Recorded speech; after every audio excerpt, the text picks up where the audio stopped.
So I'm going to get started. My name is Chris Hoff, and this. Thank you for coming this morning, by the way, at 10 o'clock. I know I had trouble showing up, so I appreciate the fact that you got here at this early hour. This talk is, as you can tell, about cloud computing, and specifically is targeted towards security practitioners who are trying to get a hold or a grasp on what they have to do differently operationally, architecturally, to understand what cloud computing is going to do to what it is they do as part of their daily lives. So, the interesting notion here is that when you talk about cloud and we look at where it's evolved from, we hear an awful lot of discussions about what the mainframe models and where cloud arose from, how it's how ultimately it's this fundamentally new technology. Some argue it's it's not. What's interesting about it is the elements associated with what cloud computing means to security is wide and varied depending upon which models, what you mean by cloud computing. So we're going to talk about a whole bunch of stuff in this talk, and it's really one of my kind of infotainment fire hose talks. There's a ton of content that is on these slides. I'll kind of highlight what's on the slides. You'll have them available to you. They generally end up being pretty decent reference points. The three things that we're really going to focus on here are in bold. We're going to talk about idempotent infrastructure as it relates to public infrastructures or cloud services. And I'll explain what idempotent infrastructure means in more detail. But if you start thinking about sameness of infrastructure, homogeneity from the perspective of being able to scale, that's what that's going to focus on. We're going to talk about revisiting a concept called survivability or information survivability, as well as information centricity. And these three things will kind of make more sense as we go along and discuss how cloud computing is really bringing back a lot of concepts that, in many cases, we've I don't want to say abandoned, but we've kind of forgotten. So we're going to talk about the fact that not all public infrastructure as a service providers and services are created equal, and they're not all really focused or targeted the same type of customer either. And really there's differentiation going on based on the types of networking, connectivity, security, and a whole bunch of things that ultimately make a big difference between one infrastructure as a service cloud provider, let's say at a mass market scale, versus one that specializes in certain niches. We're going to talk about the fact that public infrastructure as a cloud services can absolutely allow you to take an application today that runs in your enterprise and be deployed just as securely or even more so than what you do today. That's a tough thing to get your arm around. However, that needs to be paired with a sentence that if you are willing to fundamentally re-architect your applications, your infrastructure, your operations, your organization, and how much money you spend, where, why, and how, then that statement holds true. So we're going to talk about that. Ultimately, it really is time to kind of get the bell bottoms out of the closet. Like every 15 years, stuff comes back into popularity, and this is one of those things. We're going to see a whole lot of applicability of stuff that has lingered around for a while, but was solutions looking for problems. Today, we have those problems. And speaking of that, this is really kind of one of a series. This is kind of the fourth in a series. I started this with my 4 Horsemen of the Virtualization Security Apocalypse talk, which talked about how virtualization was really impacting networking and security. That went on to this the Frogs Who Desired a King talk, which really kind of outlined the high-level kind of 30,000-foot view issues associated with how cloud was fundamentally changing what we did in security.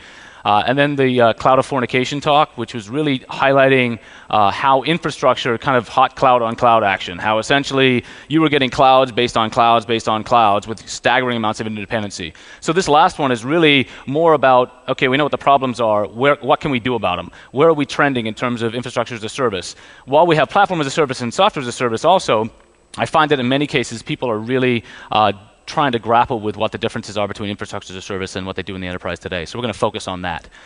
So like most good things in life, you can blame the French. You got food and wine and, well, other things. But the point here is I like to make analogies that kind of stick with people. And maybe this one will, maybe it won't. But for me, I really like siege warfare. And I love kind of being a history of military. And so being a history buff from the military. And so from the perspective of what of siege warfare and why this relates, the trebuchet was a really interesting evolution of a set of capabilities for siege warfare that I find very interesting. You had actually not the French to blame initially, but the French and the Greeks and Romans who also stole some stuff from other people. But you had stuff like the catapult, a pretty simple mechanical fulcrum arm, and the ballista, which just launched these big spears. But then the trebuchet came online with this kind of really interesting counterbalanced weight and this sling. And what was interesting about it was the French introduced this around the 12th century, and what they really did was just better the concepts associated with what they saw in the ballista and the catapult. So as I mentioned, the trebuchet, that thing on the left, utilized this sling with this counterbalanced arm with a weight. And it basically doubled the throwing power of the engine that you could use to hoist projectiles. So catapults are really efficient. You could use them to kind of lob things like at 50, 60 pounds, a couple hundred feet. But what you found with the trebuchet is you could throw objects like 300 pounds, several hundred feet. So instead of making like little dinks in the side of a castle and kind of chipping away at it, you could knock down entire walls, right? Which is a very, very interesting tipping point from the perspective of what siege warfare and battle warfare and battlements had to deal with. So what that really amounted to was a better mousetrap, but a much more operationally complex model to deal with. And I say that because if you look at kind of how this thing is constructed, you had to have an understanding of a great deal more of physics and physical science to pull this thing off. It was really a marriage of a lot of other previous catapult designs, but with better physics and better applied physical science. And it works on a simple principle. But ultimately, there was absolutely nothing simple about getting one of the things set up, making it work, and making it work efficiently. And in fact, when things didn't work efficiently, it was horrific. So precision was a very important part about the trebuchet. And more interestingly enough, what does this have to do with cloud? Well, strangely enough, it was kind of, when you look at the trebuchet, it was an evolutionary application of some revolutionary ideas, like gravity, right? It caused quite a stir and a wholesale shift in strategy. No longer could you just expect that your castle was going to stand there and you could withstand bombardment. It really laid the foundation for a whole lot more of the mechanized sets of siege warfare applications, and even more innovation in battlefield. In the battlefield, and basically it was the precursor to a lot of how people were thinking about battlefield automation and what a defender would also have to do to deal with this. So when you think about kind of the progression there as an analogy, which I find useful in talks like this, there was a set of studies in the late 80s, early 90s from Carnegie Mellon that was funded by DARPA that was called the Information Survivability, and it talked about a bunch of shifts. And these shifts, if you think of 2000, 2001, and you think about where we are now in 2010, it may not seem like an awful lot of time, but these shifts were pretty prescient. They were amazingly accurate and very interesting when we look at how IT, if you kind of compare that analogy to the trebuchet, has also progressed. So what they said was there were 7 shifts that we ultimately were moving from a very centralized to globalized way of interacting, both from an IT perspective and way of doing business. They talked about going from bounded to unbounded. Ultimately, from insular to networked, from predictable in terms of events and timelines to asynchronous, right? From single to shared responsibility, from overhead to essential, right? From the way in which we are perceived in terms of IT, security, those sorts of things. From security to survivability, and I'll highlight what that means a little bit later. But it really is a little bit of a wholesale shift in terms of how you think about what we do. And ultimately, I added 2 more onto this. These weren't in the original 7, but from static to dynamic and from manual to automated. So if you think and you look at where we are with virtualization, you look at where we are with cloud computing, these shifts have really exactly manifested themselves in the way that Carnegie Mellon talked about was going to happen about 10 years ago. So what's actually happened is we've moved and consolidated from servers to pools of resources in terms of the compute layer. Network and storage has moved from dedicated local attached storage and disk to clusters and fabrics, both in hardware and in software. Ultimately, we have escaped from this kind of tightly coupled set of applications and infrastructure to a distributed computing model that really makes a fundamental shift in the way in which we think about both application deployment and security, and ultimately transition from infrastructure to this notion of composable service layers. And these things are interesting from cloud because if you look at at these changes and you think about where we are from a security industry perspective, we really have not addressed these moves at all, or at least not very well, right? So when you think about public cloud, again, it's very important to think about the fact that not all public clouds are created equal or for the same purpose. That really what it talks about is, in most people's eyes, is scale that is enabled by abstracted and idempotent infrastructure, meaning homogeneity with lots and lots of it.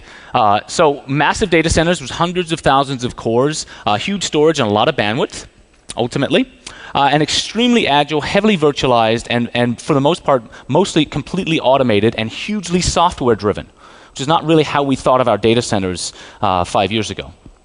Ultimately, also, the way in which we manage and interact with these stacks is almost now moving exclusively to an API model, which means you don't have standalone apps. You can spin up and control the entire infrastructure programmatically, which is very, very interesting. So when we think about public cloud, it is important to kind of think about the enterprise version of it, just to compare and contrast. So if we think about private cloud or enterprise infrastructure as a service, it really is there to leverage virtualization, right, and basically squeeze efficiency, automation, better self-service, those sorts of things. It's really focused on security and compliance for the most part as one big reason to keep it internally. And the infrastructure is still exposed in many cases to the IT teams. They can still, turn the knobs and twiddle the bits. It's really about the general preservation of existing architecture and infrastructure. They may converge stuff, networking, storage, and compute. It may look a little different, but the whole point is really, it's not really business as usual, but the fundamental operational practices associated with how an enterprise manages this stuff is really very similar. Public cloud, on the other side, is a fundamental re-architecture of applications, security, compliance, pretty much everything that we talk about in public cloud is about massive amounts of abstraction, meaning to isolate and hide the moving parts from you so you can get on with actually running the business instead of building the business. What's interesting here is it focuses on scale, on lower cost, homogeneity at the infrastructure layers, and is for the most part primarily software enabled or software focused. So when you think about public cloud, what this really means is it's all about gracefully giving up direct operational control over infrastructure, which is something most people are very, very uncomfortable with, especially security people, because if you can't touch it, feel it, don't understand how it works, don't have visibility or transparency, we can't do a good job of securing it. So therein lies the problem, right? What we have in public cloud is this large set of essentially heterogeneous monoculture of both operating system and hardware that is abstracted. It's the functional equivalent of what we had to deal with Siebel. If any of you, before Oracle acquired them, if you remember Siebel, you didn't change the software to fit the business. You changed the business to fit the software. Right? You had fundamental shifts in the way you were supposed to operate your business. Now, that wasn't necessarily a bad thing, but there were an awful lot of challenges associated with what was assumed we were supposed to do from a security perspective to manage this stuff.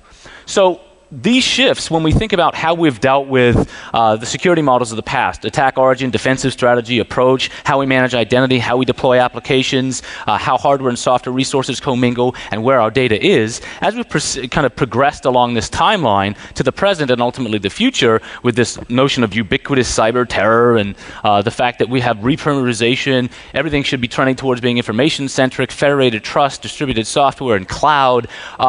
What's interesting about that is when we think about how security has shifted to deal with this to this model of survivability, survivability versus security, as I talked about before when I alluded to the fact I define it, is really about preserving operations in the face of attack.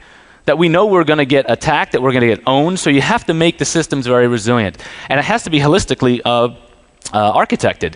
Ultimately, it depends on the ability of these network systems to provide continuity, even if the service levels are degraded.